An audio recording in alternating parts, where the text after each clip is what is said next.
Saint-Tropez. La saison estivale vient de démarrer. Sur les plages les plus célèbres, à 5 km du centre historique, dans la baie de Pamplonne, les touristes les plus fortunés. Au bord de la plage, un bâtiment tout neuf, le nouveau repère de la jet set. Bonjour. Alors, tout ça se passe bien?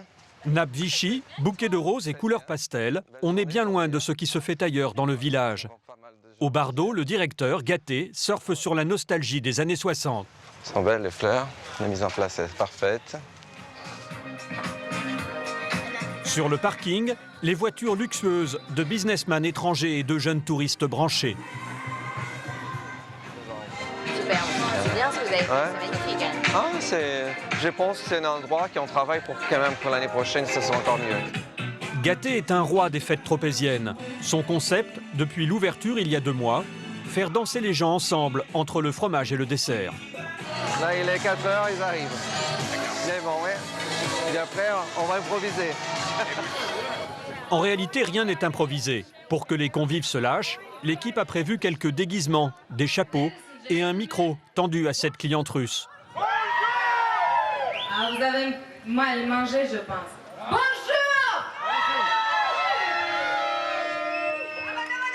La la la la, hop hop. La la la la, la la la la, la la la. Je vous aime, merci!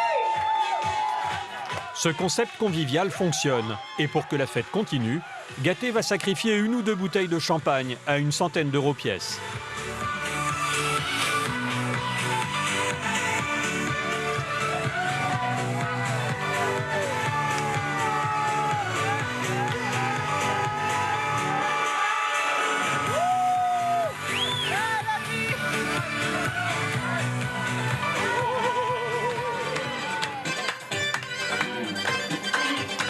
Dans le milieu, Gaté est une star. Pendant 20 ans, il a fait danser les jet-setters du monde entier à la célèbre Voile Rouge, aujourd'hui fermée pour raisons administratives. C'est super, c'est la première fois que je viens et c'est vraiment le meilleur endroit du monde.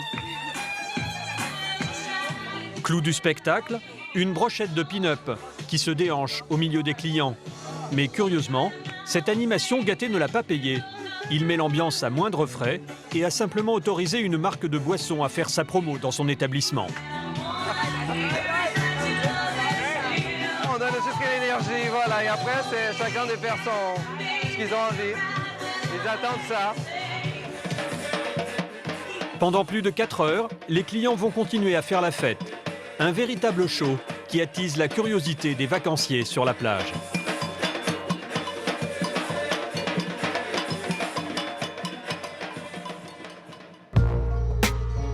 Saint-Tropez, dans le Var. Yacht somptueux, plage emblématique et villa d'exception. Depuis 50 ans, ce petit village de pêcheurs intrigue le monde entier. Il est devenu le lieu préféré des célébrités et des jet-setters. Pendant l'été, Saint-Tropez accueille près de 5 millions de touristes très curieux. Les gens, ils ont trop tout. Ils ont trop tout, les gens. Si la plupart des vacanciers sont uniquement de passage pour la journée, d'autres viennent dépenser sans compter pour faire la fête tous les soirs.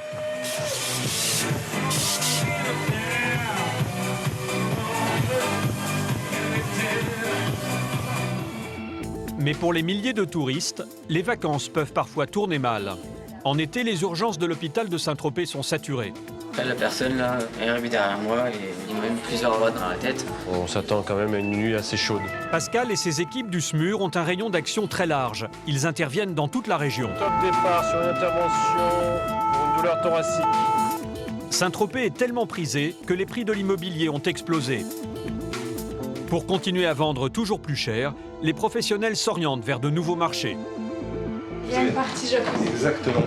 En termes de prix, on est sur une échelle supérieure à 20 millions d'euros.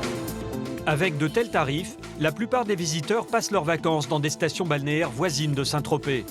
C'est le cas de Fréjus, moins cher et plus populaire à 30 km. En haute saison, cette ville voit sa population tripler.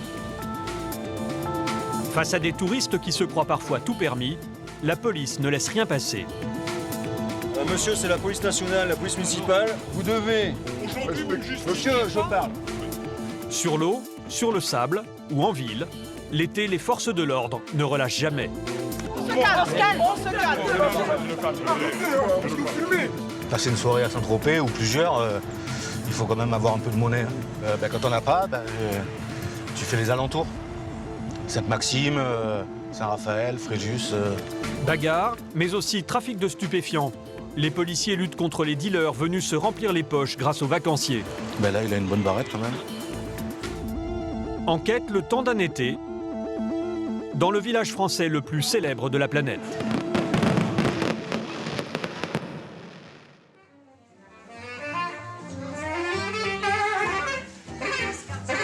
Saint-Tropez est une sorte de parc d'attractions. La plupart des touristes hébergés dans les villes voisines viennent à la journée. L'une des principales attractions se trouve sur le port, au milieu des yachts luxueux qui coûtent des dizaines de millions d'euros. Un petit bateau attire l'attention. Bonjour, promenade en mer, le programme. C'est le passage obligé pour les touristes. Comme les riches vacanciers, mais pour seulement 10 euros, ils vont pouvoir s'offrir une sortie dans le port et une promenade en mer. Avec en prime, les villas de célébrités et les potins mondains de Stéphane. Bonjour messieurs dames et bienvenue à bord du bateau Brigantin 2. C'est le nom du navire, le Brigantin 2. Chaque été dans ces quartiers, on va croiser des Jack Nicholson, des Bruce Willis, des George Clooney, des Sylvester Stallone. Ça, ce sont les grands habitués de la presqu'île qui viennent souvent louer dans ces quartiers. Les autres maisons dont je n'ai pas parlé, ce sont simplement des gens qui sont très très très riches, mais pas connus. Voilà, parce qu'ici c'est vraiment les quartiers des SDF, les sans difficultés financières. Les touristes qui viennent à Saint-Tropez, bon, évidemment ils viennent pour le mythe, un petit village où on peut soi-disant rencontrer des gens, enfin des vedettes. On s'est aperçu que la demande était beaucoup plus sur les villas de gens connus, sur les people. Donc on fait un peu du voici Gala Paris Match en live, et ça depuis une trentaine d'années. Stéphanie et David sont originaires de Forbach, dans l'est de la France. Ils passent leurs vacances en famille à Antibes. Ce matin, plutôt que d'aller à la plage, ils ont fait 2 heures de route et d'embouteillage pour venir à Saint-Tropez. On espère qu'on va croiser des célébrités. Et si vous envoyez une, vous feriez quoi? Une photo. Ça dépend qui. C'est une célébrité qu'on apprécie. On irait un peu plus loin, on irait lui parler si on arrive. Et sinon, bon, on s'arrêtera une petite photo, ce sera déjà très bien. Stéphanie et sa famille sont confiants. Sur le bateau, un catalogue regroupant des dizaines de photos de people. Et surtout, la date de leur présence. A priori, à Saint-Tropez, on peut croiser des stars partout et tous les jours. C'est qui sur la photo, les gars? Qui celui-là? Ouais, c'est qui lui? Le circuit s'achève. Pour l'instant, à part en photo, aucune star à l'horizon. Mais tout n'est pas perdu. Le dernier espoir de voir des célébrités, c'est dans la ville. Do you, Saint-Tropez? Premier arrêt stratégique, le port et ses yachts. Regarde, t'as vu? Regarde, il y a le salon. Ah ouais, dehors. T'as vu? Ils ont un salon dehors. Qu'est-ce qui vous plaît alors ici? Qu'est-ce qui nous plaît ici? Tout. Tout. Il y a tout qui nous plaît. Qu'est-ce qui nous plaît là? Qu'est-ce qui nous plaît ici? Tout. Ah bah ouais, le bateau. Voilà. Prestige, le luxe. Ouais. C'est vraiment l'image qu'on avait de Saint-Tropez. C'était vraiment le luxe et ce qu'on voit à la télé, c'est ça, Saint-Tropez. L'après-midi, dans le port, la plupart des yachts sont quasiment vides. Mais Stéphanie scrute le moindre mouvement. On a vu on suppose, des milliardaires, on suppose. Parce qu'il y en avait qui étaient quand même très bien habillés, qui sortaient des magasins, mais est-ce qu'on a vu des célébrités, ça? Je ne sais pas. On va aller un peu par la ville ou... Hein? Dans la famille, David, le père, a le sourire. Des voitures de luxe à tous les coins de rue, cela suffit à son bonheur. Ah, les grosses voitures, ouais. Ferrari, là, il y a une Diabolo, là, Lamborghini, là, ils rentrent dans le garage, là, tip-top. Les gens, ils ont trop de tout. Ils ont trop de tout, les gens.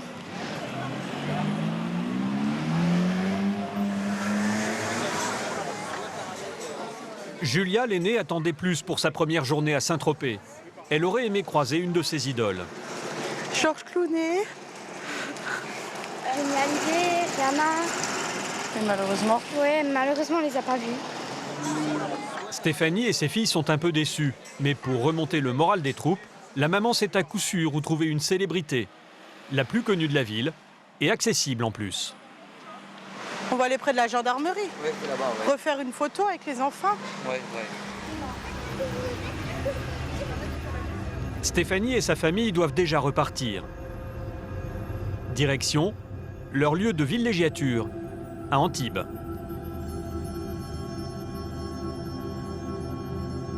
À l'autre bout du golfe, Fréjus voit sa population tripler en juillet et en août. Pour gérer cet afflux massif de touristes, les forces de l'ordre doivent redoubler d'efforts. Les agents de la police municipale reçoivent du renfort pendant l'été. Le reste de l'année, Jeff est CRS à Boulogne-sur-Mer, dans le Nord.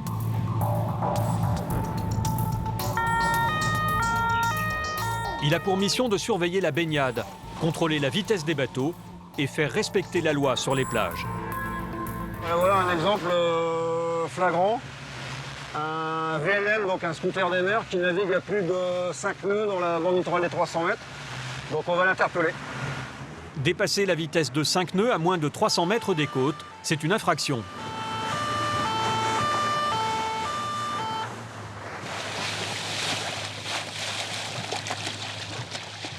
Donc le permis, la carte de circulation du VLM. C'est peut-être une provisoire qu'on a eu le week-end dernier. Le jeune pilote ne semble pas avoir son permis depuis longtemps. Et visiblement, il n'a pas bien appris son code. Jeff lui donne une leçon de rattrapage. Vous savez pourquoi on vous intercepte, monsieur? Non du tout. À votre avis, vous avez le permis côtier? Oui. Alors qu'est-ce qu'on apprend au permis côtier? Les 300 mètres, vous passez bouée. Alors, les 300 mètres de quoi? Ah, les côtes là. Voilà. Et pour marquer les esprits, un PV de 80 €. Mais pendant qu'il remplit sa fiche, le CRS repère un bateau au comportement dangereux. Tu mets un coup de temps, non?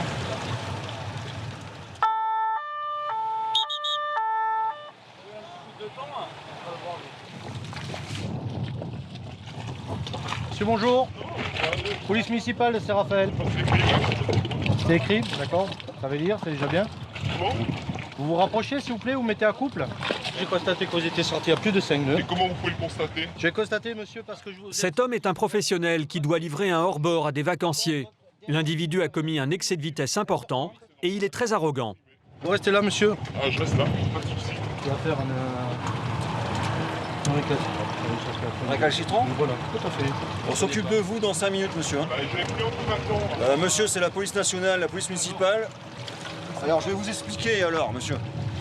Je vais vous expliquer si vous êtes récalcitrant. Je suis pas récalcitrant. Vous devez... Aujourd'hui, vous me justifiez. Monsieur, je parle. Ouais. Vous devez respecter les injonctions de la police nationale et la police municipale, d'accord? Tout à fait. Donc vous allez rester, vous allez patienter. Ouais.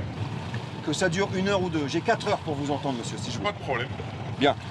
Donc, on arrête là. Ben, on s'occupe de vous dans 10 minutes. Vous aussi. J'ai 4 heures. Pas de problème. Faites donc. Merci, monsieur. Ah bon, merci. Au revoir. Bon, ça c'est monsieur. Alors là, ça va être un cas difficile. Pourquoi on vous a intercepté, monsieur? Parce que soi-disant, j'allais à plus de 5 nœuds. David, on était à combien au moins? 15 nœuds, facile. D'accord. Vous avez un GPS? Vous reconnaissez pas? Non, absolument. Alors monsieur, par rapport... Moi j'ai un GPS sur ce bateau. Mais monsieur, on a toutes les solutions. Ah, monsieur, il n'y a pas de problème. Par contre, il n'y a aucun problème. Je vous assure que par rapport à votre comportement désinvolte, je suis pas désinvolte. Je vais faire mon métier correctement. Mais il n'y a aucun problème. Faites-le. Jeff n'a pas le temps de discuter. Il entendra ce conducteur dans les jours suivants. On a peut-être autre chose à faire aujourd'hui, puisqu'il y a peut-être de la prévention ou du sauvetage à faire. Donc on va convoquer monsieur en fonction de ses disponibilités. Alors pas l'année prochaine forcément. Quelle heure? C'est vous qui me dites. 11h, c'est bien? Quelle heure? 11h. Allez. Allez, c'est mon plaisir.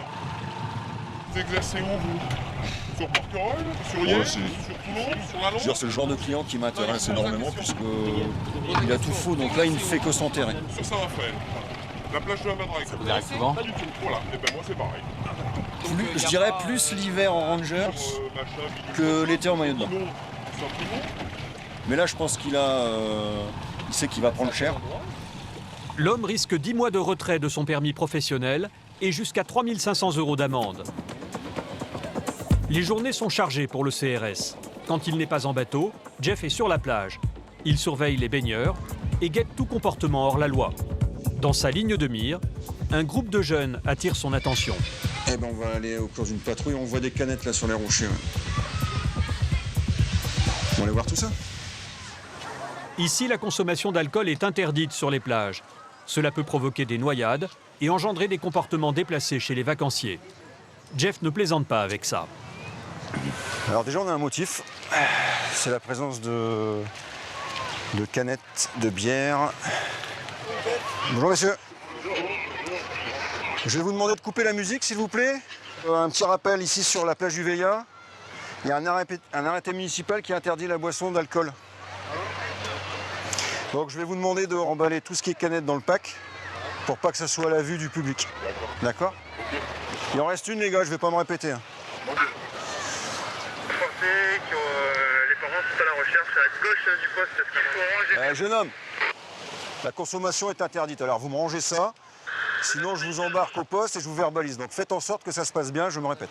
Non, tu me l'ouvres s'il te plaît. Après avoir demandé aux jeunes vacanciers de jeter leur bière, Jeff en profite pour les contrôler. Il vérifie la présence d'éventuels produits stupéfiants. Rien à signaler. Mais le CRS ne s'arrête pas là. Alors vous voyez par exemple là, le jeune, ça fait 3 fois que je lui dis. Il va passer devant moi avec une canette, ça tombe bien, il a la pièce d'identité, je vais le ramener, je vais le verbaliser. Allez, bonne journée. Viens voir. Qu'est-ce que je t'ai dit tout à l'heure? Tu fais quoi là? Tu fais quoi là? Tu fais quoi? Alors tu me rends ta pièce. Tu me rends ta pièce. Parce que j'ai pas l'habitude de répéter 3 fois la même chose. Je viens à finir avant de bouger d'ici, monsieur. Tu vas me suivre. Ça fait 3 fois que je te le dis. Mais dans la poubelle. Est-ce que c'est vrai? Je vais la jeter. Ça fait 3 fois que je te le dis. Et alors? J'ai dit niette, c'est niette. Jeff ne supporte pas la provocation des vacanciers qui se croient tout permis. C'est niette. Alors, mais je lui dis 3 fois, la règle des 3. Tiens, tu restes là? Visiblement, tu comprends pas rapidement, toi. Hein. T'as un peu le cerveau lent. J'allais la jeter, monsieur, j'allais l'acheter dans la poubelle. Alors, écoute, je vais pas me perdre mon temps avec toi. Je te verbalise, tu recevras un procès verbal dans l'année, d'accord, à 17 €. C'est l'arrêté municipal. Ok, l'article 8. Jeff cherche à montrer l'exemple. Oui, c'est bon. En haute saison, avec des centaines de milliers de touristes répartis sur une quinzaine de villages, les forces de l'ordre n'ont pas le temps de chômer. Elles sont sur tous les fronts. Avec des milliers de véhicules sur les routes, il faut sanctionner les comportements à risque, parfois mortels. On va essayer de se cibler surtout sur les infractions de route. Les remontées de fil un peu dangereuses, ce genre de choses. Bien sûr, si c'est une remontée qui est propre, que la personne prend un risque ou fait rien, on fait de la prévention, ce genre de choses. D'accord? Michael et son équipe vont tenter de prendre des chauffards en flagrant délit.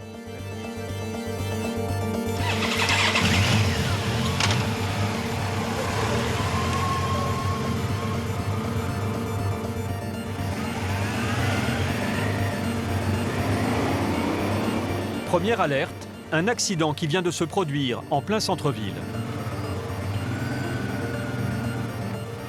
La victime, un conducteur de 2 roues de 42 ans qui a percuté une voiture. Il est rentré la tête la première dans ce pare-brise.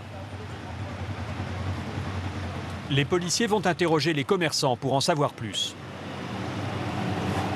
Le vieux monsieur avec sa grosse voiture qui tournait dans l'avenue. Ouais, là, rue ici. Ampère, ouais, Voilà. qui tournait à gauche. Ouais. Et donc il a renversé le Et le scooter, il venait, il remontait ou il... Le scooter, il venait de là. Ah, il arrivait en face. Par contre, je ne sais pas du tout s'il allait tout droit ou s'il allait à droite. On va aller le voir. Ok, merci.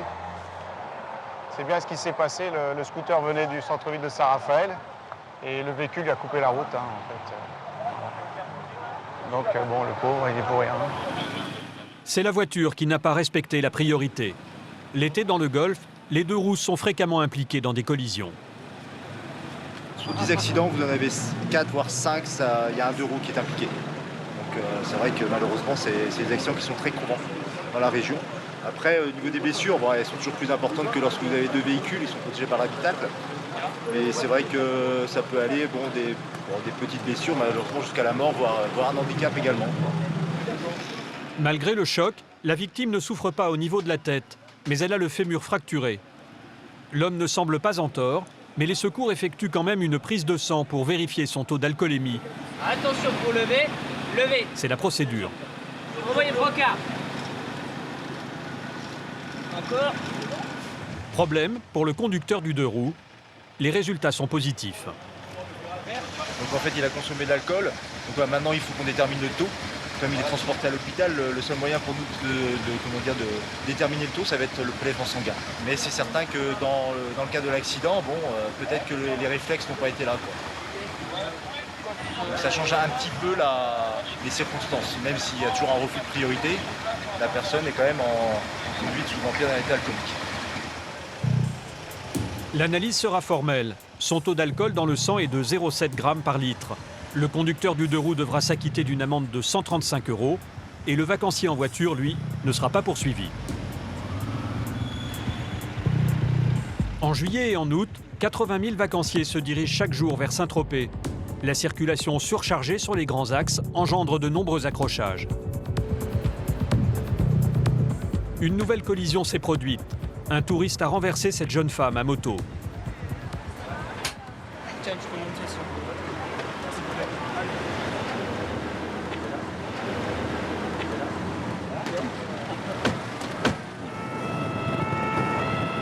La victime de 25 ans est transportée au pôle santé de Saint-Tropez, l'un des hôpitaux les plus importants du secteur. C'est Pascal, le chef des urgences, qui va la prendre en charge. Bonjour Marie-Ange, alors je viens voir cette jambe.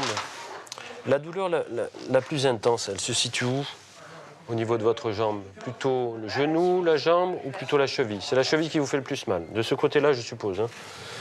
Très bien. La jambe de la jeune femme est ouverte sur une quinzaine de centimètres.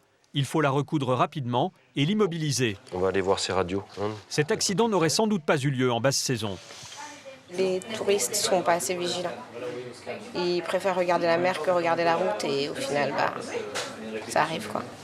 Il y a des accidents. Au même moment, Pascal reçoit un appel urgent. Oui, allô? Oui, bonjour.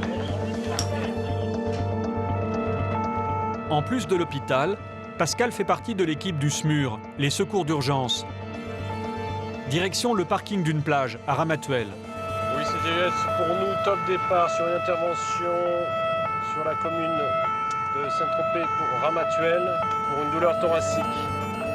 Pas une minute à perdre pour Pascal. La victime pourrait souffrir d'une crise cardiaque.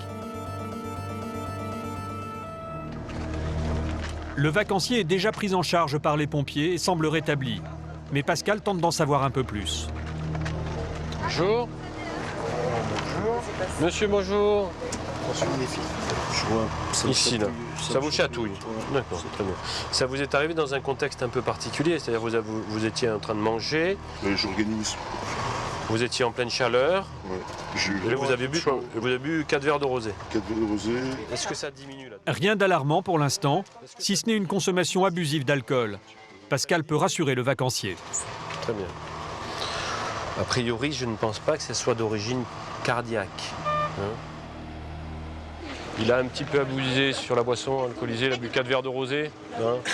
C'est un fumeur, on va le laisser sur place, il va aller se reposer à la maison et ça devra aller. L'intervention est terminée. Pascal peut rentrer à l'hôpital. Il doit aider les autres urgentistes débordés.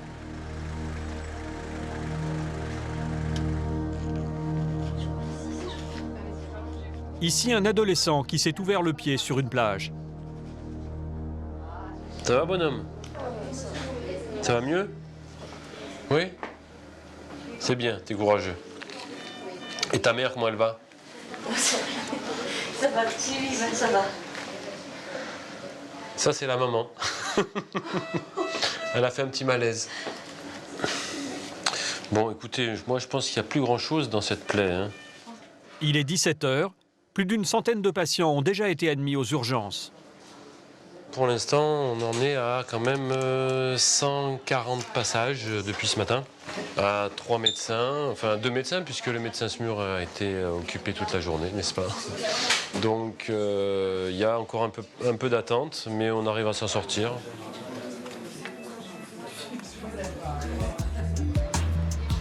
À quelques kilomètres de là, dans le centre historique, pendant que les touristes visitent le village, d'autres profitent du soleil et des vacances pour faire des affaires. Alexandre, 23 ans, est un jeune agent immobilier. Il débute dans le commerce et travaille avec sa mère spécialisée dans la vente de biens d'exception entre Paris et Saint-Tropez. Mais cette année, face à la crise économique, il doit redoubler d'efforts. La situation immobilière à Saint-Tropez en ce moment est un petit peu délicate. Beaucoup de personnes mettent leur maison en vente, leur appartement en vente. Mais au niveau des acheteurs, sur les appartements, on a beaucoup d'achats d'étrangers et de Français. Et pour tout ce qui est villa, c'est principalement des étrangers, très peu de Français. En plus des investisseurs anglo-saxons et des pays du Golfe, Alexandre doit élargir sa clientèle.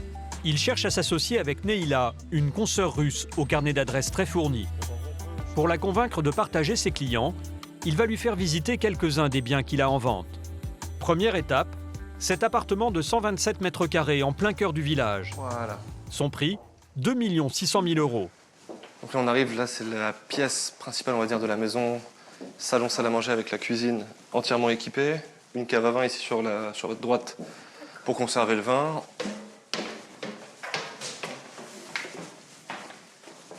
Donc ici vous avez une première chambre avec sa salle de douche qui est ici. Deux petites ouvertures sur le côté, une télé, sachant que l'appartement est vendu meublé. La deuxième chambre, Oui. plus spacieuse que celle d'à côté. Ah oui, c'est vrai qu'elle a, avec le miroir qui était dans la salle de bain, ça donne l'impression du surface prolongée. Exactement, oui. Si un client de Neila achète l'appartement, les deux agents partageront la commission, environ 65 000 € chacun. Ah, c'est une belle pièce, oui. Mais pour le moment, ce n'est pas gagné. C'est un appartement moderne, actuel. À la fois un peu froid et impersonnel. C'est vrai. Ce qu'on trouve un petit peu récemment un peu partout. Exactement, oui. C'est à la fois les Russes, pour retrouver le même style de tendance, ils ne sont pas obligés de venir jusqu'à Saint-Tropez pour le retrouver. Ils peuvent le trouver à Miami, C'est évident. à Moscou, à New York. C'est pas, on va pas dire, c'est pas un pur appartement tropézien. En 10 ans à Saint-Tropez, les prix des appartements totalement rénovés ont fait un bond de 90%. Certains atteignent aujourd'hui les 20 000 € le mètre carré. Une augmentation qui a refroidi les investisseurs. Maintenant, les Russes ils sont très renseignés au prix du mètre carré. Ils négocient tout. Et ça, vous savez qu'à l'époque des valises remplies en espèces, ça n'existe plus. C'est la douche froide pour Alexandre. Il doit maintenant discuter du prix. Pour avoir une idée de 2 670 000 € pour 150 mètres carrés habitables et 127 en loi Carrez. on verra. On verra bien, on sait jamais. 17 000 € du mètre carré, soit 2 fois plus cher qu'à Paris. On va se revoir bientôt, j'espère. Pour Alexandre, l'affaire est loin d'être conclue. À bientôt. Merci madame, à très bientôt. À bientôt. Au revoir. Alors, ça s'est pas trop mal passé. Après, on va pas dire que ça s'est très bien passé non plus. C'est pas le type de visite qui s'est déroulé idéalement. Parce qu'elle n'a pas tout de suite eu une idée pour un de ses contacts, un de ses clients, donc on verra bien. Alexandre compte se rattraper le lendemain. Il a prévu de marquer des points avec un bien de milliardaire. C'est dans les parcs de Saint-Tropez, l'un des lieux les plus chics et les plus sécurisés de la Côte d'Azur, qu'il retrouve Neila pour la visite d'une authentique bastide tropézienne. Ici, les terrains font plusieurs hectares. C'est donc en voiturette qu'il commence le tour du propriétaire. C'est un des domaines les plus prisés dans Saint-Tropez. Voilà, donc sur la droite, vous avez la piscine principale avec les différents bâtiments qui composent cette bastide provençale. Et les composés de combien en partie? Vous avez 14 chambres, 12 salles de bain, 650 mètres carrés habitables. On verra. Bien sûr. On continue la découverte. Exactement. Donc là, à partir de là, on a la première terrasse qui donne donc exclusivement sur la mer. Aucun vis-à-vis. Pour moi, je pense que c'est très important parce qu'on peut, que ce soit profiter de la vue ou organiser des fêtes, vraiment c'est ce qu'il y a de plus important. Vous avez la piscine qui commence à l'extérieur et qui rentre ensuite dans la maison. Non, c'est vrai qu'on se sent bien ici. C'est reposant, on est au calme. Rien que dans les dépendances de la maison principale, Une chambre de plus de 30 mètres carrés. Allez, je vous en prie. Neila a déjà une idée précise de son utilité. Là, vous avez une des chambres. Ah oui, il y a une mezzanine aussi. Une mezzanine, une très belle hauteur sous plafond. Là, vous avez une salle de bain. Salle de douche, plutôt, plus précisément. Cette chambre, d'après moi, elle sera habitée par un adolescent ou par un enfant. Donc, je pense que ça sera suffisant. Et la pièce, elle est aussi, elle a une dimension pour un adolescent. Donc, non, parfaitement bien. C'est grand pour un adolescent, quand même, non? Les Russes, ils sont grands aussi. Ça dépend, non, je pense que c'est parfait. Pour s'offrir une maison dans les parcs, il faut débourser entre 5 et 40 millions d'euros. La Bastide, elle, est estimée à 20 millions d'euros. À la clé, une commission de 600 000 euros à se partager entre Neila et Alexandre. À ce prix, chaque détail compte pour le futur acquéreur. Ah là, ici, le petit salon. Exactement. Qu'est-ce que c'est bien meublé, c'est avec les moindres des petites attentions. Exactement, tous les petits détails. Les couleurs. Mais pour les clients russes, le luxe ne suffit plus. Ce qu'ils recherchent, c'est aussi le caractère, l'authenticité. Ils aiment bien d'avoir les chambres français typiques et saint-tropéziens. C'est exactement l'esprit de cette pièce. Là, vous avez un splendide petit bar qui a été fait vraiment dans la tradition, dans le respect des traditions. Je vois qu'il y a quelques provisions. Exactement. Alexandre a retrouvé le sourire. Il continue la visite rassuré.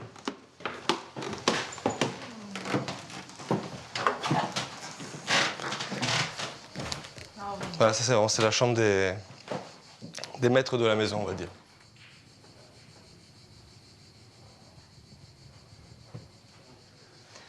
Ah oui, Voilà, là, ici, donc, il y vous a une avez... partie jacuzzi. Exactement. Ah.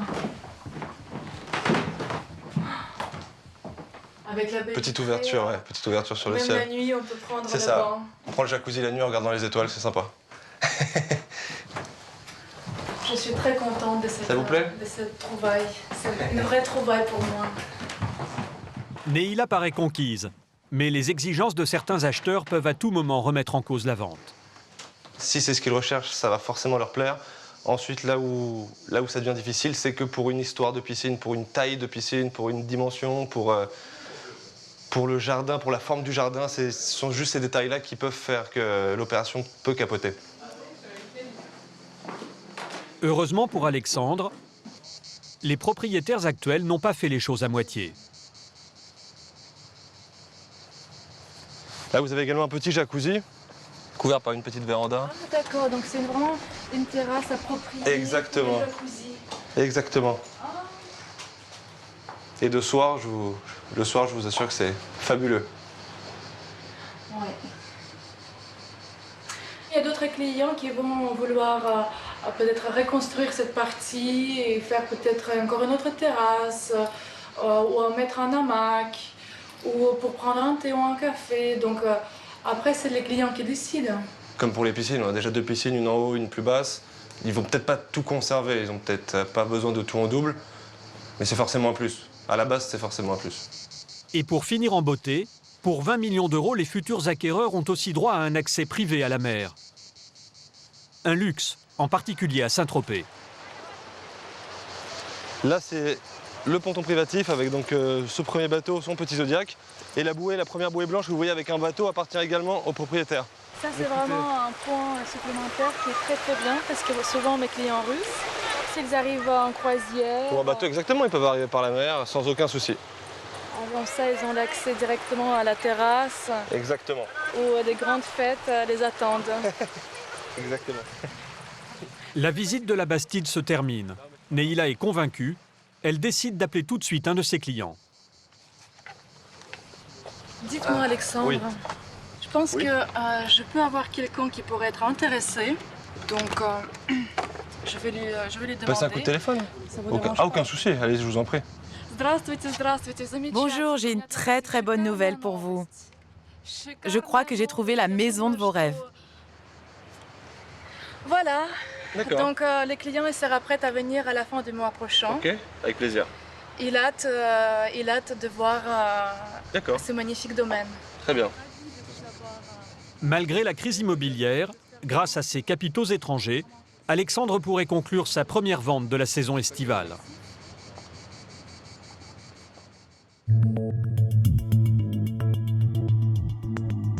Quelques heures plus tard, au commissariat de Fréjus. Ivresse sur la voie publique, bagarre, agression ou trafic de stupéfiants, les policiers ne s'arrêtent jamais. 21h, la brigade anticriminalité se prépare. Sa spécialité, le flagrant délit. C'est en voiture banalisée que ces hommes patrouillent. Hervé travaille depuis 17 ans à Fréjus. Il connaît parfaitement la région. Pour lui, la population est très différente de celle de Saint-Tropez. Passer une soirée à Saint-Tropez ou plusieurs, il faut quand même avoir un peu de monnaie. Hein. C'est les belles filles, les belles soirées, les beaux bateaux. Donc quand on n'a pas, tu fais les alentours. Sainte-Maxime, Saint-Raphaël, Fréjus, voire Cannes. Voilà. Tout le reste du Golfe. À peine parti, Hervé repère un chauffard qui roule à toute allure en plein centre-ville. Il est au volant d'un puissant 4x4. Pour le rattraper, les policiers doivent conduire à plus de 130 km/h.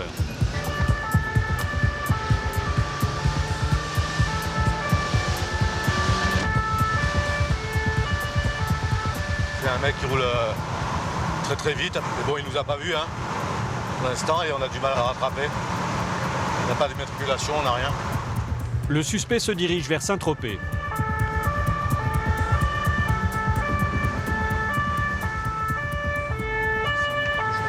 Toi, à sa hauteur. Les policiers profitent d'un feu rouge pour le contrôler.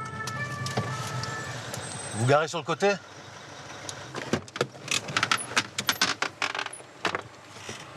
Vous savez pourquoi on vous contrôle ? Non. Non ? Je voulais un peu vite. Un peu vite ? Ouais. Vous plaisantez ou quoi ?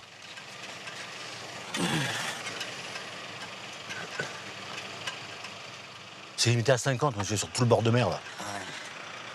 Vous avez pas vu qu'il y a des gens partout, là, qui marchent et tout, sur le bord de la route ? Hein ? Vous avez consommé de l'alcool ? Non, Vous sortez d'où, là ? je suis allé chez un ami, il travaille il est sécurité, moi aussi, je travaille à Saint-Tropez. C'est votre véhicule ? Non, c'est le véhicule de mon patron. Putain, il va être content, votre patron, quand il va voir combien vous roulez avec sa voiture. J'étais un peu vite, j'étais un peu persévérant. Un peu vite, c'est plus qu'un peu vite, monsieur. Voulais-je... Ouais, vous descendez de la voiture.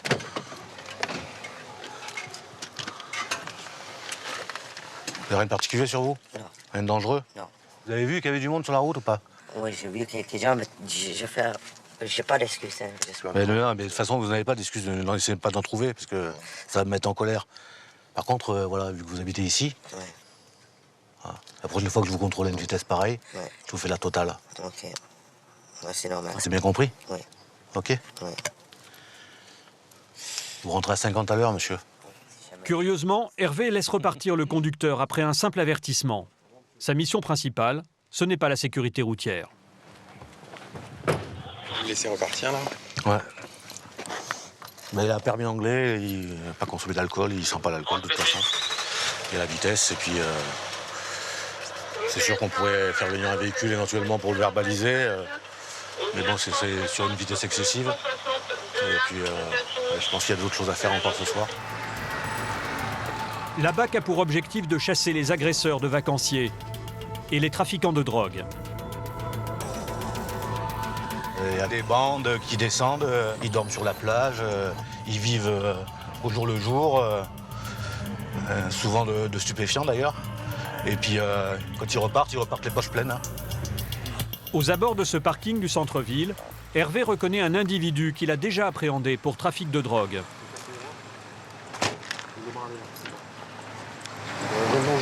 Non, rien du tout.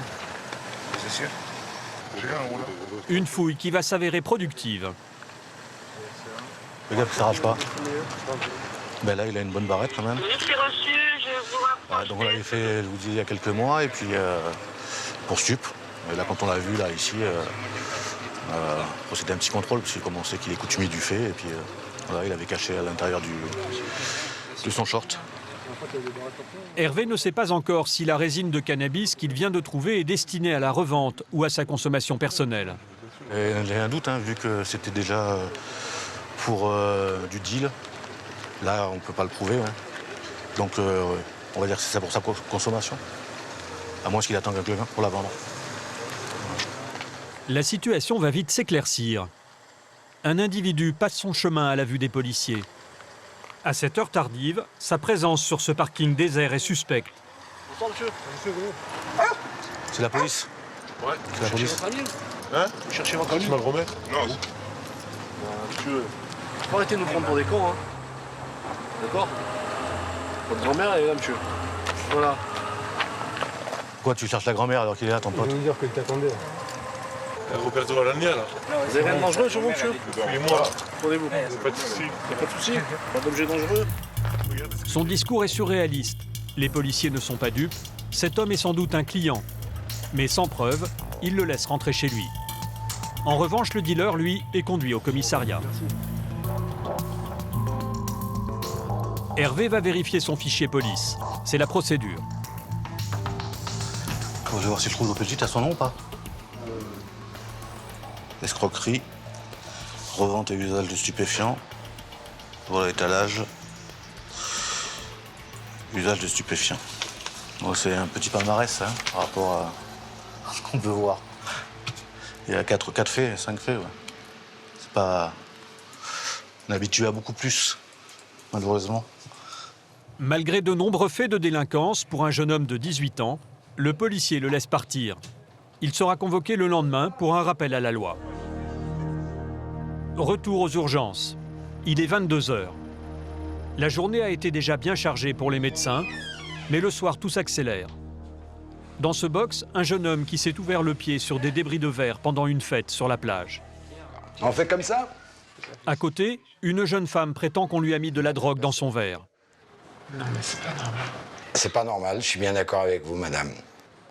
Pourtant, les analyses ne révèlent aucune trace de drogue, simplement beaucoup d'alcool dans le sang. Cette femme est complètement ivre, la soirée démarre mal et ce n'est pas près de s'arrêter. Dans les couloirs, un jeune homme en sang, agressé sur un parking de Ramatuelle. Sous la violence des coups, son nez a été fracturé. Il y avait beaucoup d'alcool, beaucoup de monde, beaucoup d'ambiance. Nous, on était sur la plage avec nos bouteilles. Donc, parfait. La personne là est arrivée derrière moi et il m'a mis plusieurs 4-5 droites dans la tête. Peut-être pas la chance de payer des bouteilles comme nous. C'est dommage que ça se passe comme ça.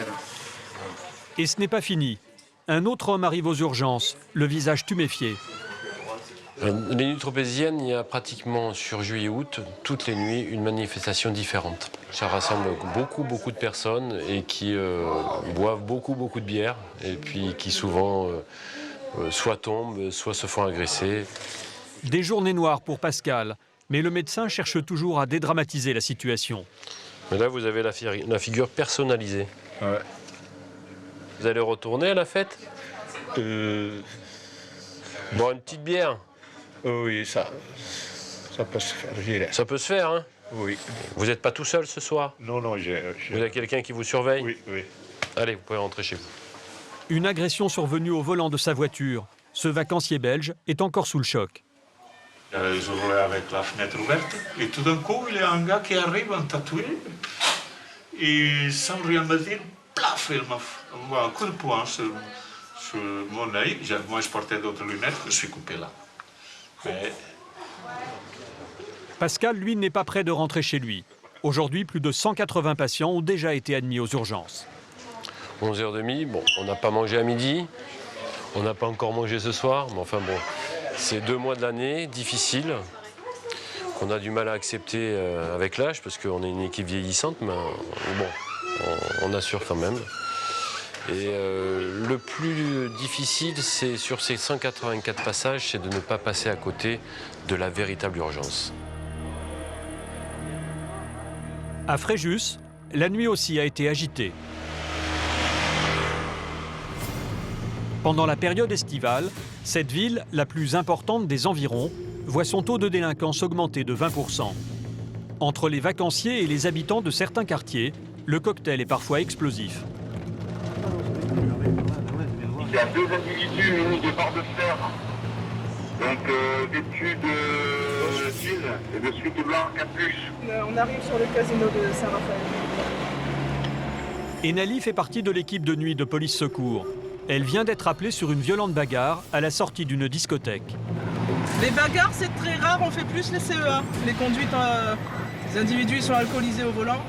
Et là, une barre de fer, c'est pas commun quand même. Non. C'est rare. Hein. Il faut moins de 5 minutes aux policiers pour se rendre sur les lieux. Ils sont attendus par les videurs. Ouais, t'es un petit peu, on est sur place pour l'individu. Pour le moment, la situation est calme. Là, on va... La rixe semble terminée, mais l'ambiance est toujours tendue. C'est cet homme très agressif qui était en possession d'une barre de fer. Visiblement très alcoolisé, il s'en serait pris à des vacanciers sortant de la boîte de nuit. Pendant ce temps, son ami, lui aussi très éméché, est maîtrisé par les CRS venus en renfort. Mais le premier individu ne s'apaise pas. Il devient même incontrôlable. Pour le neutraliser, il ne faut pas moins de 8 policiers. Donne ta main. Attends.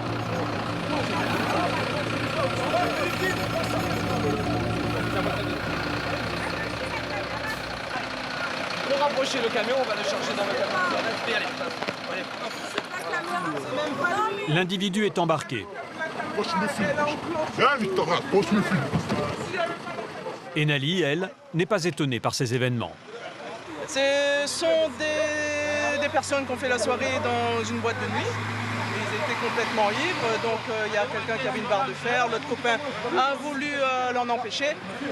Mais comme ils sont ivres, ils ont refusé plus ou moins le contrôle. C'est un petit peu mal passé, mais il n'y a pas eu de blessés, donc on ramène tout le monde en ivresse. L'homme très violent passera le reste de sa nuit en cellule de dégrisement.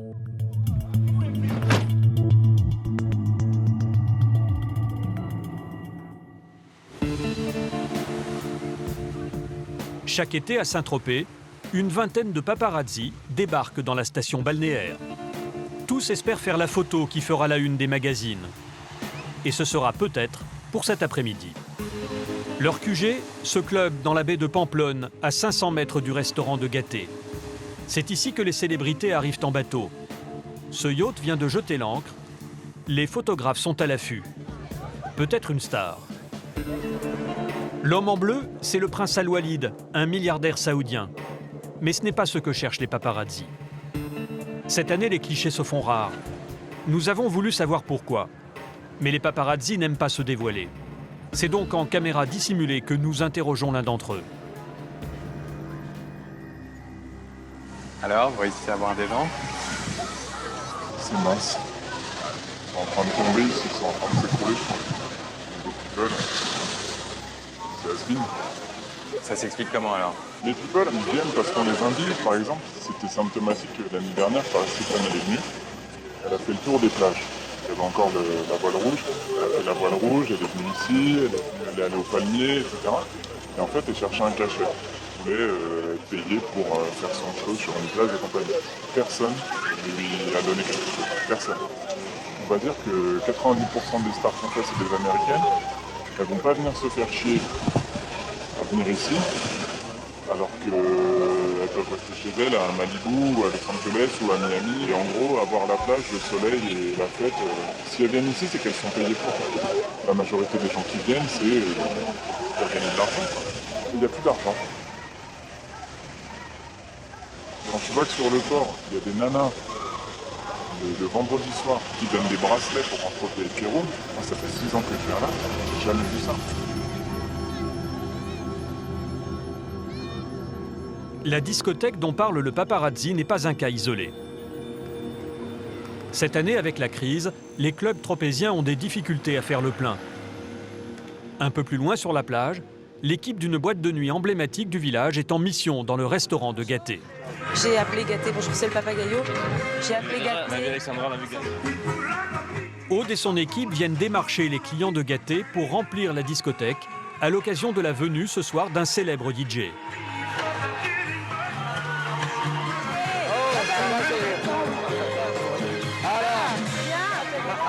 C'est gentil de nous recevoir en tout cas, merci. À Saint-Tropez, les professionnels de la fête se serrent les coudes. Pas question de profiter de cette opportunité sans contrepartie. Aude est fair play, elle commande à ses frais un magnum de rosé. J'ai pris une bouteille, parce que le but c'est effectivement, c'est un travail à licence de vos procédés. Ils nous acceptent, on leur amène des clients, ils nous amènent des clients. Aude doit briefer son équipe sur la marche à suivre. Pour cette soirée particulière, il faut ramener un maximum de monde. Si vous avez des tables, on va tout noter, les raisins et tout, un maximum de raisins et un max de com pour le DJ. Les employés du club vont maintenant commencer la distribution des flyers et enregistrer les premières réservations. L'opération va durer plus de 4 heures.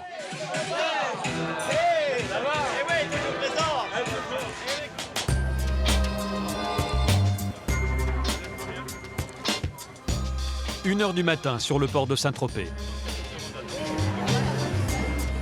À l'extérieur de la boîte de nuit, les clients sont finalement venus nombreux. Tous ne pourront pas entrer. Pour Aude, l'opération du jour a fonctionné. Il y a qu'à regarder le résultat, effectivement, et on est content, et surtout à l'intérieur, ils sont satisfaits. Et ça, c'est du travail réussi.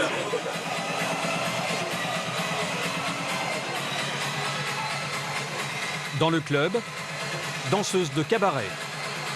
Kova, le maître de cérémonie engagé pour mettre l'ambiance, et surtout Michael Canitro, le DJ officiel du Festival de Cannes.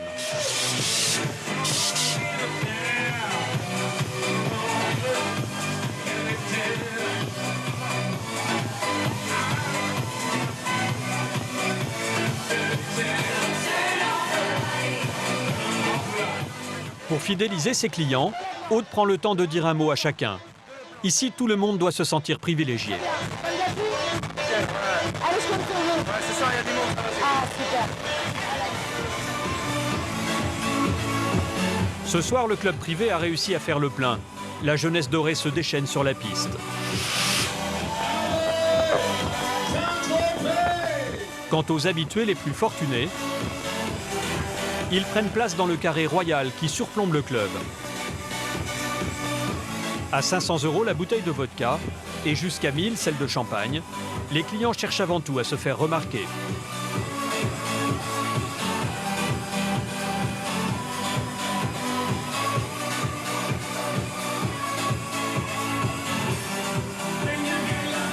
Pour Aude, c'est une soirée réussie. Elle est soulagée. Le regard des gens, l'amusement des gens, il y a du monde qui bouge, du monde qui... Voilà, vous voyez, les danseuses, ça monte sur les tables, ça s'amuse, voilà, là c'est réussi.